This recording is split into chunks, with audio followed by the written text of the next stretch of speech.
Yeah, Mohamed Ali in Damascus. So Michael Hanlon basically says the battlefield is deciding all this, and Assad is in a very strong position. Is that where you see things? Because it's all very well presenting proposals, counterterrorism, constitution, the elections, at these talks. But in the end, will there be a winner, or is there room, do you think, for some sort of compromise?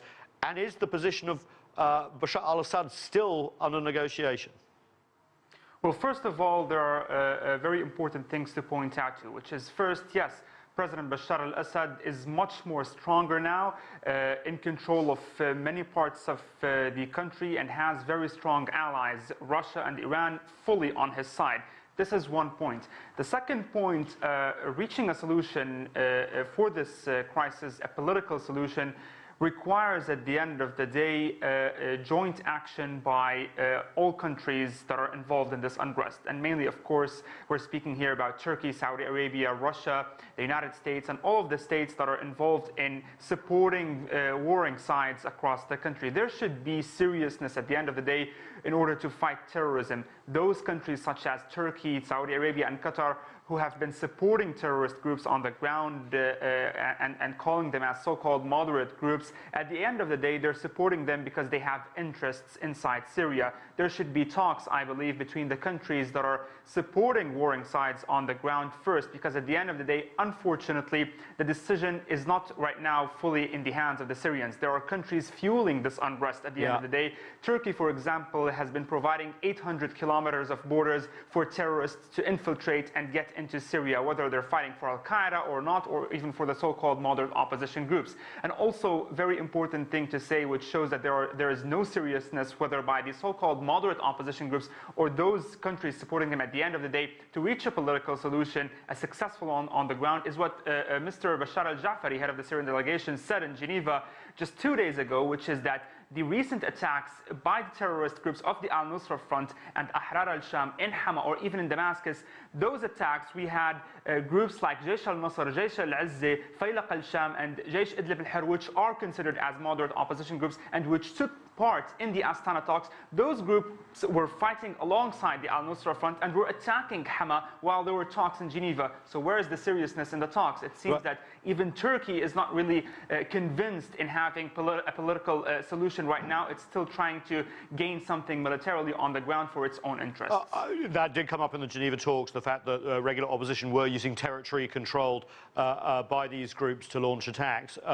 Abdel Bari Atwan, I think we just need to laser in here on this proxy war idea, don't you? Because these talks are happening in Geneva, but there are now so many countries with different interests, and even regions of Syria, I talk about the Kurds and others, of course, that feel that they must push their advantage at all costs. And that really means peace talks aren't really worth their salt, right?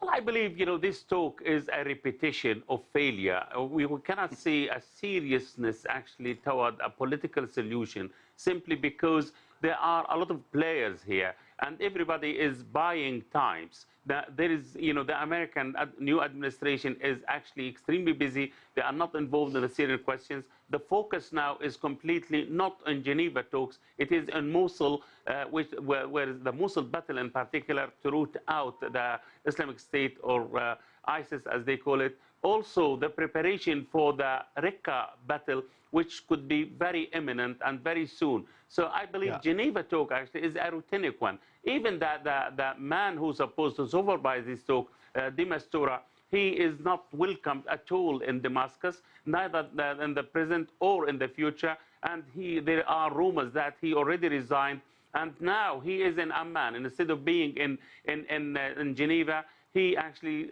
about to fly to Amman, Jordan, to attend the Arab Summit conference. So it seems we cannot see this round of talks actually bearing any fruits for the time being, simply because the focus is different. The major players are having their other plans. So I believe it will end exactly as the previous 4 rounds ended, with a complete failure.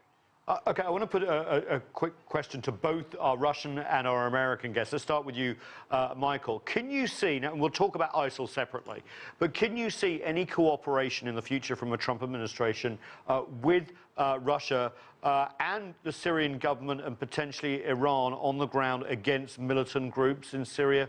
We're not talking about ISIL here. Obviously, we're talking about Al-Qaeda, al-Nusra up front.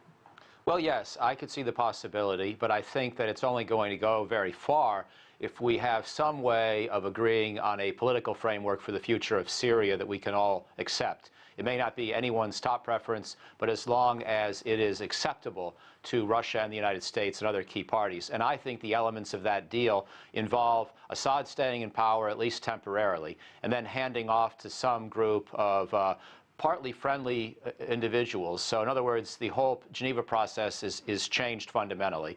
Russia can stay in western Syria and retain access to its military bases, perhaps play a peacekeeping role in that part of the country. And then we have autonomous zones in the north and the east that ultimately are created, and, you know, ISIS has to be defeated, al-Qaeda has to be defeated along the way. And there can be some cooperation in doing that. And once those zones are created, the groups within them will no longer be given any weaponry or means to try to liberate Damascus or to march on Assad. They will simply be helped to police their own territories and given some reconstruction aid for those autonomous zones. And then there'd be some peacekeeping forces, including the Turks, in that part of the country as well. That's the kind of vision that I believe sustains the major interests of virtually everyone. It does require some degree of compromise, and so I'm not sure yet if it will be possible. If it doesn't happen, any U.S.-Russian tactical military cooperation, I think, will be very limited and very piecemeal. Rustem, what do you think of that? Is that something that Moscow could work with? Also, this sounds a bit like a de facto partition of Syria. Actually, I really like what Michael offered, that framework for that political solution. The question is, does really Trump administration getting to that point? Because in one point they're talking about no-fly zone, against who will be organized that no-fly zone? Against Russian airplanes? You're worried about that, yeah. And in this case, we have some kind of whatever, at least potentially for military collision of Russia and the United States. But if it wasn't cynical and actually everyone worked together, you could see a lot of that being implemented if the conditions were right. This, I think this is a very good framework for a political solution. If American administration would agree with the idea, Bashar al-Assad, at least temporarily, will stay in the power. Yes, it will mean de facto partition of the Syria with the different forces controlling that. But it's at the same time created a framework for negotiations in some kind of ground from the position of the strange. Each of the forces will have their own platform. Yeah, spheres of influence. Mohamed Ali, would this actually be acceptable to anyone in Damascus? Well, I don't believe that this would be accepted because the Syrian government officials have said it many times throughout the unrest that the unity of Syria and its independence is a red line. Definitely, Syria will not be divided. This is how the Syrian government looks at Syria in general, even after the war ends, because the entire fight, actually, that is happening across the country over here is based on keeping Syria united. Just like it was before 2011. So definitely, this wasn't accepted. It wasn't accepted in 2012 and 2013 when the areas controlled by the Syrian government were not as much as today, and there were no heavy support by Russia and Iran at that time. It was not accepted at that time. The Syrian president, the Syrian army, they were all fighting at that time in order to keep Syria united and independent. So definitely, this won't be accepted anymore today with Syrian President Bashar al-Assad and the Syrian army much more stronger, with much more stronger allies, with much more determination to fight terrorism and, of course, to keep Syria as one. So definitely it won't be accepted by the Syrian government, according to what we have been hearing from the officials here throughout the unrest. Abdel Bari Atwan, I want to move on to ISIL, because the US is coming up with an enhanced strategy. They say defeat. They had a conference here last week at the State Department, 68 countries. Do you think that we are going to see a big change in policy? We've seen a ramp up of American involvement over the potential taking of Raqqa. Where do you see the fight against ISIL going in Syria?